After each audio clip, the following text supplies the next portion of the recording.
सुप्रभात बच्चों। आज हम संस्कृत में आपकी पाठ्य पुस्तक शेमुषी भाग 2 का षष्ठः पाठ सुभाषितानि पढ़ेंगे। सुभाषितानि का अर्थ होता है अच्छे विचार।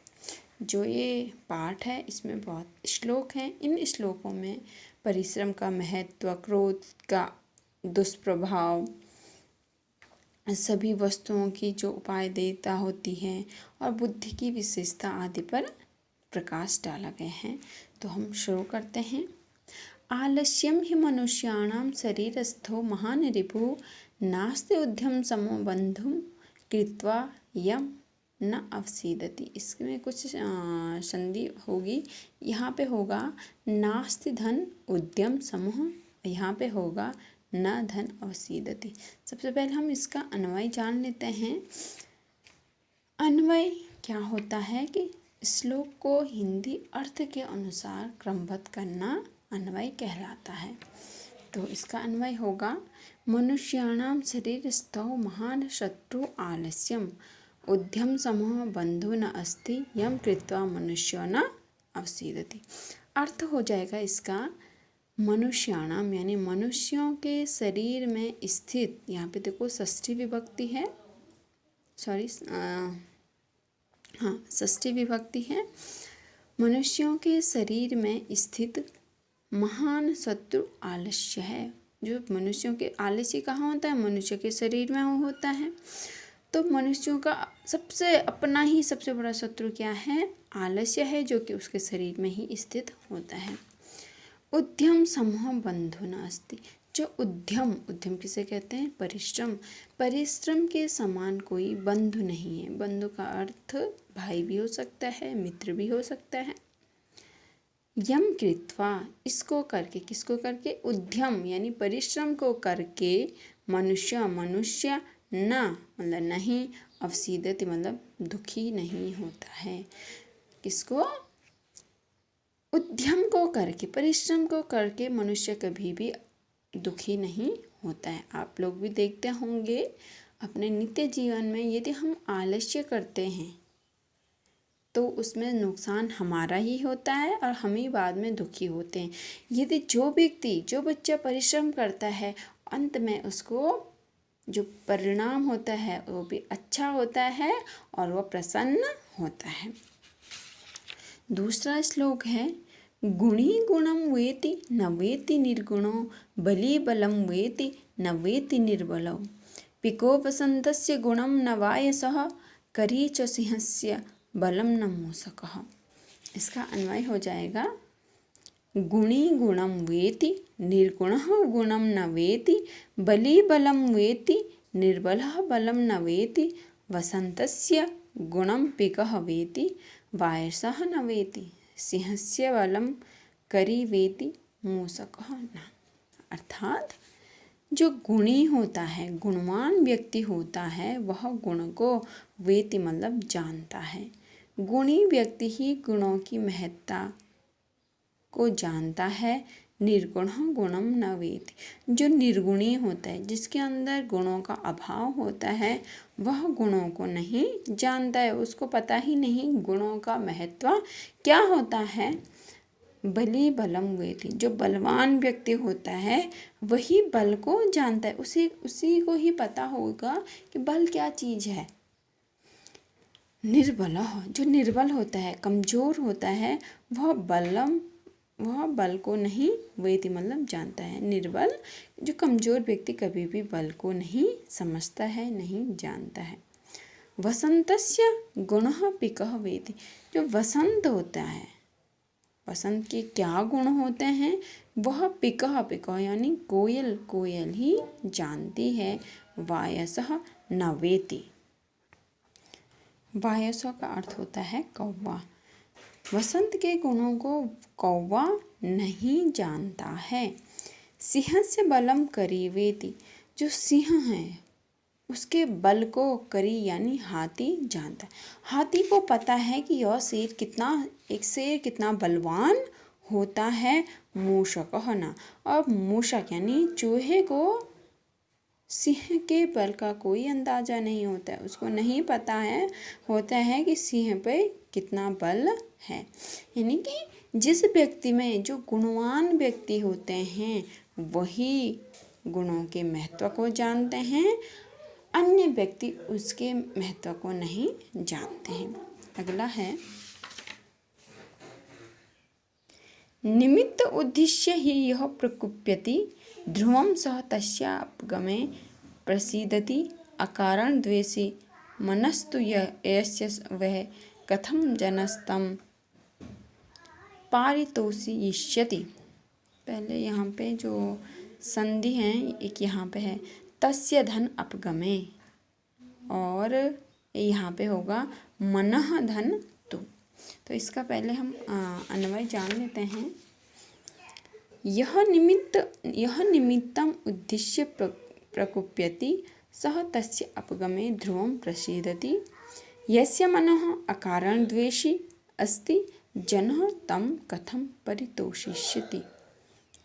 यह मतलब जो, निमित्ता मतलब कारण को, जो कारण को उद्देश्य मतलब जान करके, प्रकुप्यति मतलब क्रोधित होता है, स वह तस्य मतलब उसके अपगमे मतलब दूर होने पे, ध्रुव मतलब निश्चित रूप से, प्रसीदति मतलब प्रसन्न होता है। जो किसी कारण से, यानी कुछ कारण होता है, उस कारण ही क्या होता है, प्रकुप्यति मतलब क्रोधित होता है।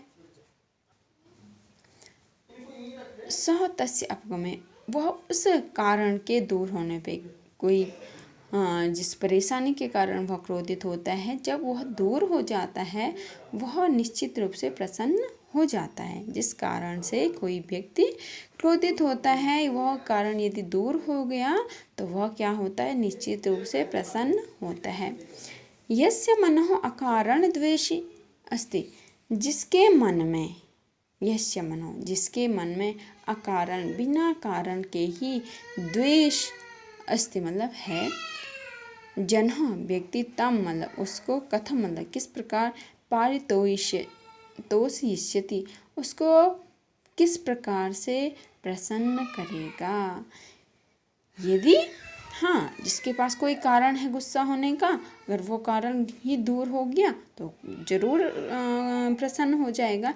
लेकिन कई व्यक्ति ऐसे होते हैं वो बिना कारण उन्होंने मुँह फुलाए रहते हैं, बिना कारण के गुस्सा होते हैं, नाराज होते हैं, द्वेष करते हैं एक दूसरे से। तो कभी यहाँ पे कह रहे हैं कि उस व्यक्ति को जो बिना कारण के ही गुस्सा होता है उसको किस प्रकार से संतुष्ट, पारितोषयिष्यति मतलब संतुष्ट करेगा। चौथा है उदीरितो अर्थ पशुनपि गृह्यते हयाश्च नागाश्च वहन्ति बोधिता अनुक्तम अपि ऊहति पंडितो जनः परैंगित ज्ञान फला ही बुद्धय। यहाँ पे इसका होगा अनुक्तम धन अपि धन ऊहति, और इसका जो अन्वय होगा पशुना अपि उदीरितः अर्थः गृह्यते हया नागा च बोधिता भारं वहन्ति पंडितः जनः अनुक्तम अपि ऊहति बुद्धयः परैंगित ज्ञान फला भवन्ति। अर्थ हो जाएगा पशुना यानी पशुओं द्वारा, अपि मतलब भी, उदीरितः मतलब कहा गया, अर्थ गृह्यते मतलब ग्रहण किया जाता है। यदि पशुओं को भी कुछ कहा जाए वो उस कहे हुए को मानते हैं। जैसे कि हया मतलब हाथी, हया का अर्थ होता है घोड़े और नागा का अर्थ होता है हाथी।